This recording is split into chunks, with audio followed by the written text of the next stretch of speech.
Завтрак альпинисточек. Толян, что у тебя? Какой-то доширак. Мяско, мяско, нормально. И яички.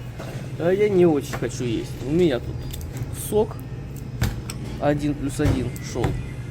Пончик и кофеек.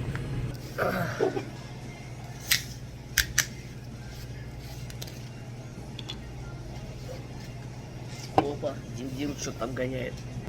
Завтрак спортсмена. Так, пара монстров. Кофе. Вот, чисто завтрак спортсмена. Нормально. Да, если что, он кофе заваривает вот тут энергетиком. И вообще носится как угорелый. Что-то он не выглядит как на фото. Вообще совсем нет. Фиг с ним. Главное, какой туда вкус.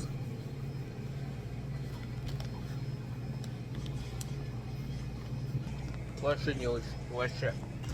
Короче, не покупайте эти пончики. Вообще ни о чем.